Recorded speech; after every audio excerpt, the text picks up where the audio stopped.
Bonjour chers téléspectateurs, papa et maman. Il est l'heure à laquelle nous vous convions à suivre l'émission religieuse kimbanguiste intitulée La crainte des dieux et les commencements de la sagesse. Une émission produite par la division provinciale de la presse information kimbanguiste.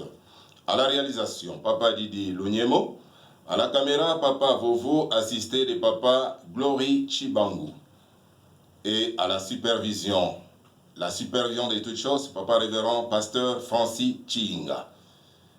Merci, prions. Au nom du Père, du Fils et du Saint-Esprit, Père Tout-Puissant, papa Simon Kimbangu, nous te remercions sincèrement par le fait que tu nous as donné cette opportunité afin que nous puissions communiquer avec tes enfants ici présents. Père Tout-Puissant et Père Céleste, tendre Père, nous te demandons de nous assister du début jusqu'à la fin. Sois avec nous, donne-nous la sagesse et l'intelligence qui viennent d'en haut. Et nous tous qui allons suivre cette émission, que nous puissions produire des fruits escomptés. Nous avons ainsi prié au nom du Père.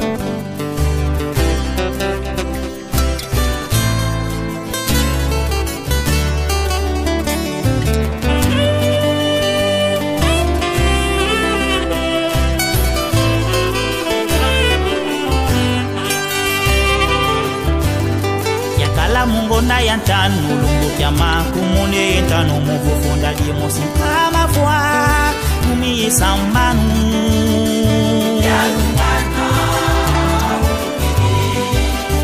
una manzakamba yeluselemi ya lumana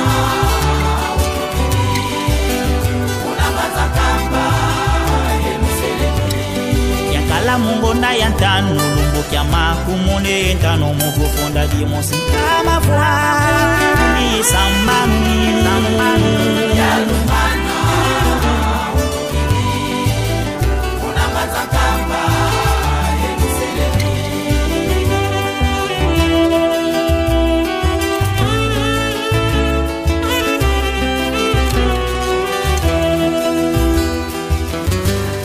yakala mungonda ya ntano lumbukia mapumole etano mufufunda dimosi kama mvua umiye sambanu ya lumana una manzakamba yeluselemi ya lumana una manzakamba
Merci la technique pour cette belle mélodie de Noël.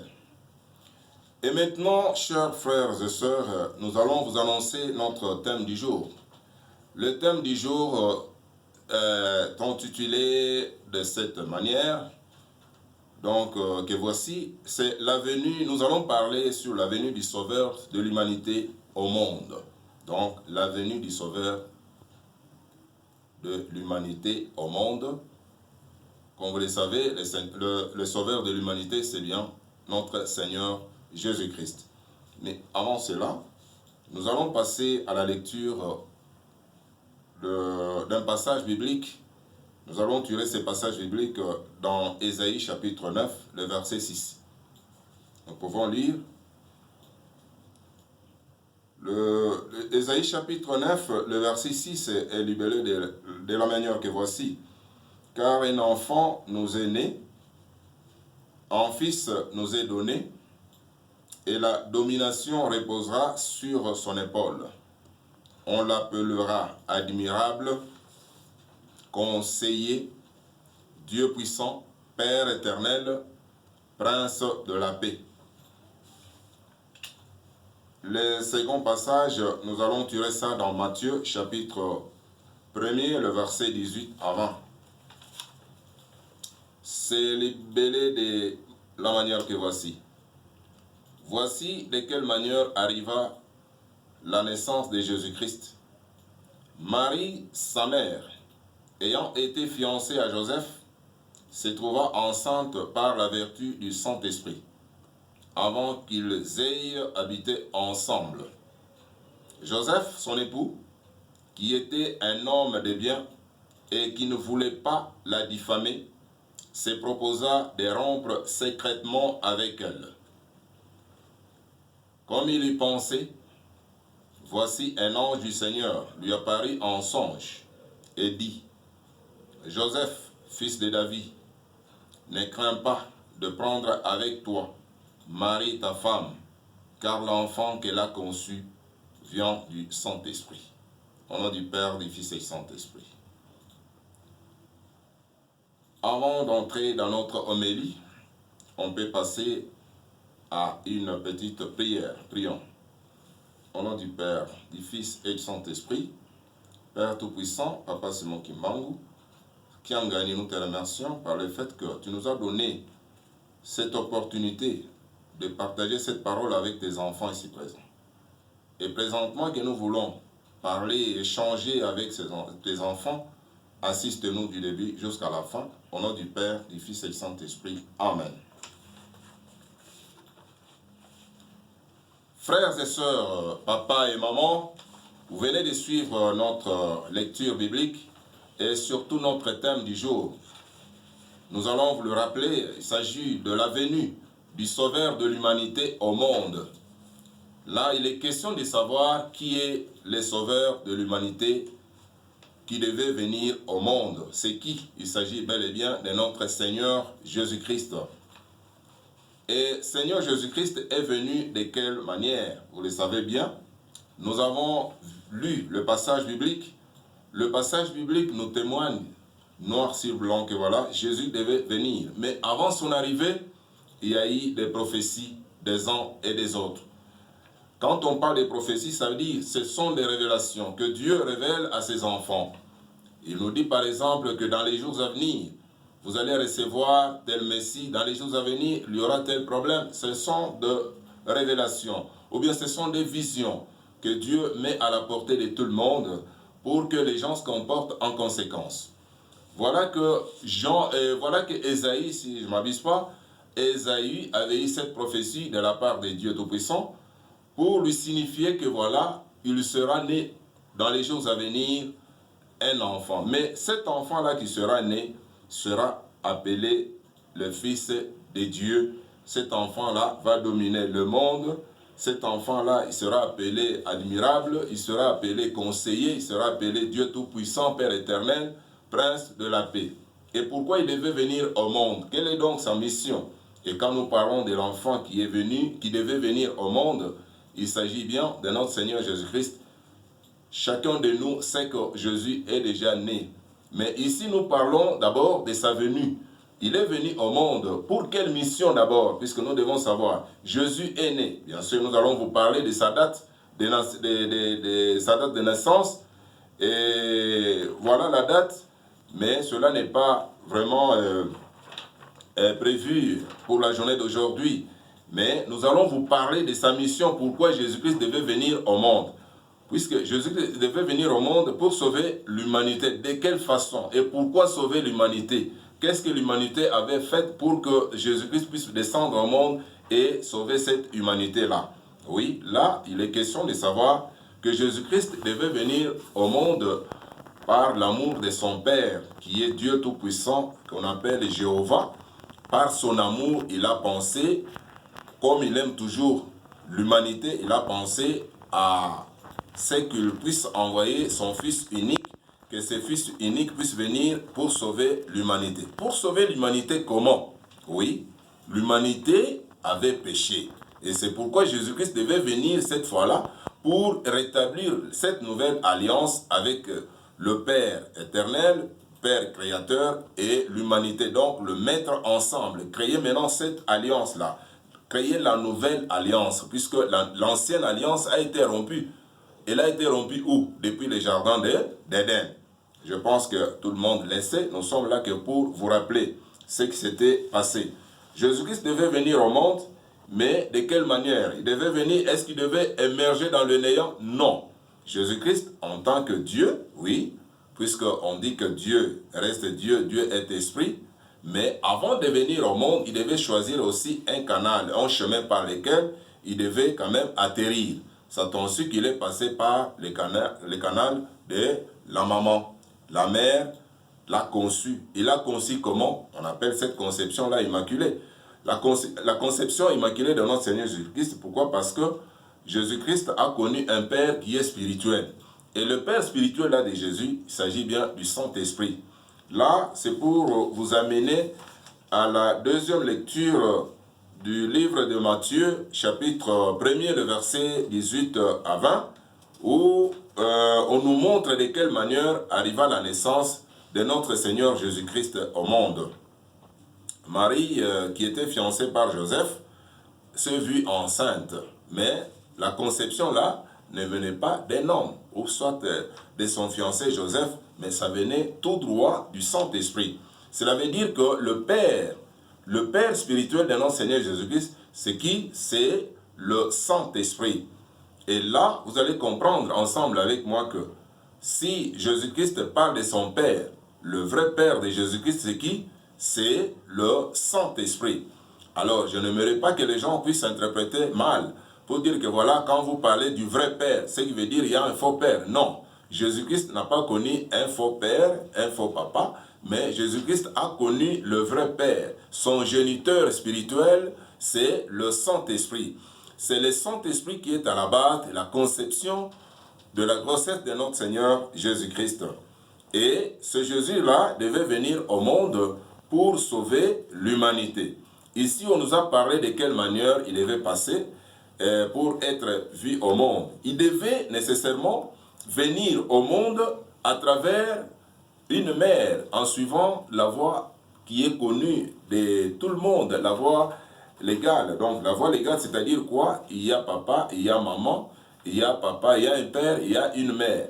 Mais il y a eu une mère, mais le père était là spirituellement. C'est qui? C'est le Saint-Esprit qui a donc qui a fait en sorte que Marie puisse concevoir et la grossesse de Jésus-Christ. Et cette grossesse-là a comme géniteur le Saint-Esprit.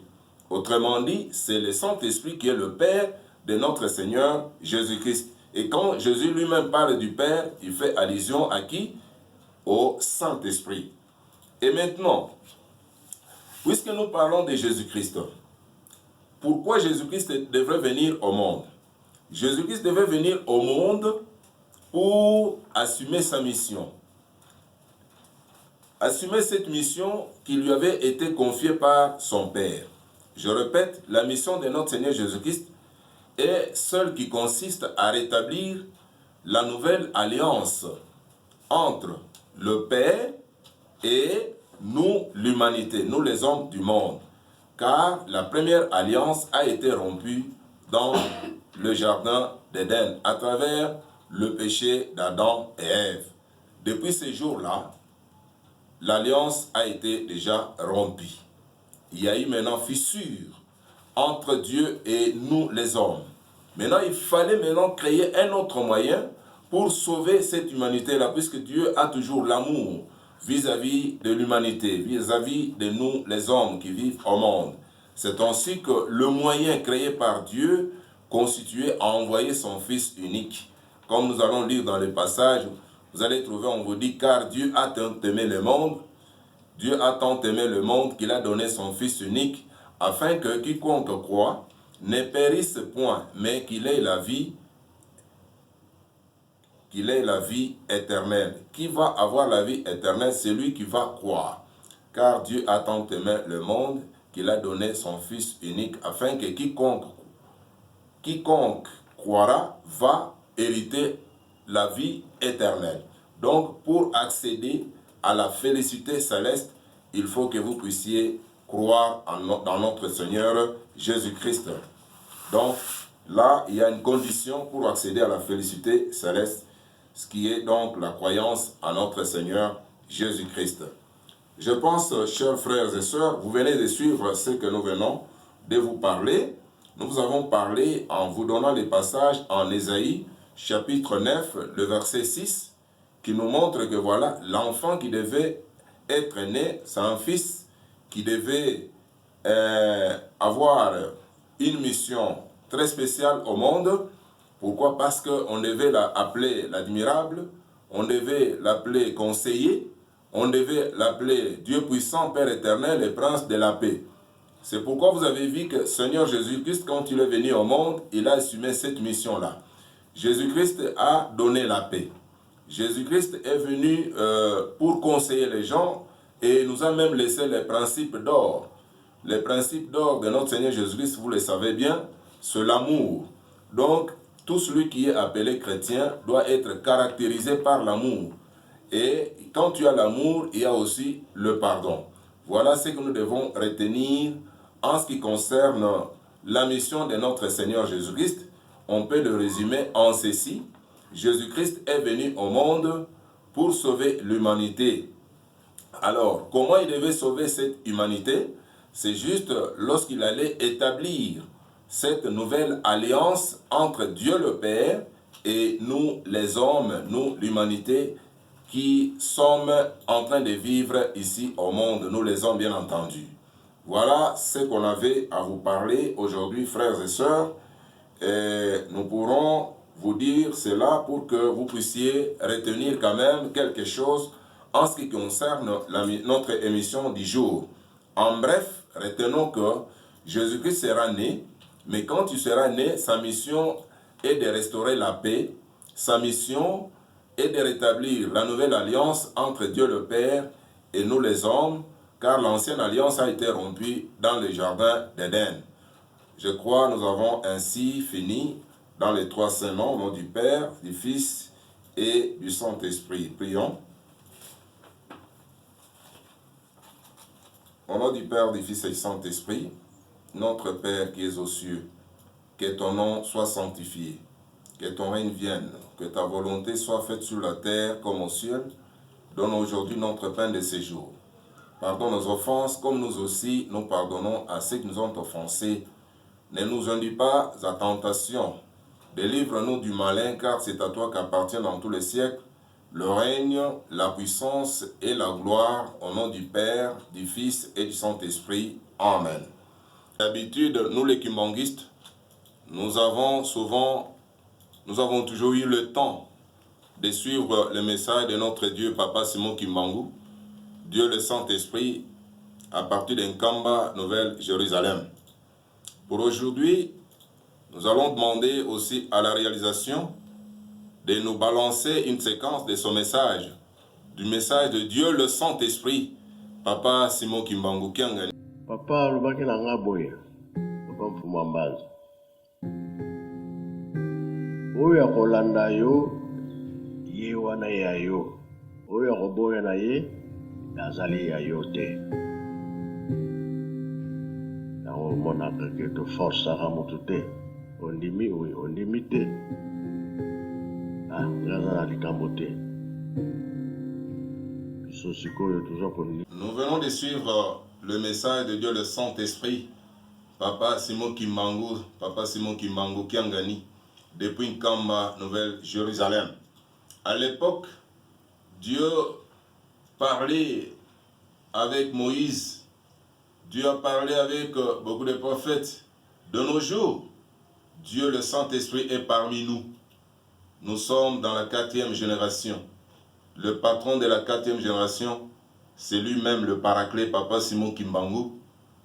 Nous allons parler de Papa Simon Kimbangu Kiangani, qui est lui-même le patron, qui est lui-même Dieu le Saint-Esprit, qui est lui-même le révélateur, à travers même son nom, le révélateur, Papa Kimbangu, Bangu Dianfike Asue Kamayantombe, celui qui découvre les sens cachés des choses et les met au clair. Il s'agit bien de Papa Simon Kimbangu. Donc, il est bel et bien Dieu le Saint-Esprit. Nous venons de suivre l'émission religieuse kimbanguiste intitulée « La crainte de Dieu et les commencements de la sagesse ». Une émission produite par la division provinciale de la presse information kimbanguiste. À la réalisation, c'était Papa Didi Lunyemo.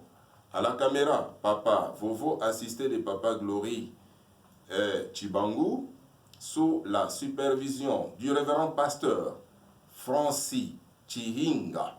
Et ensemble, nous vous disons merci et à la prochaine.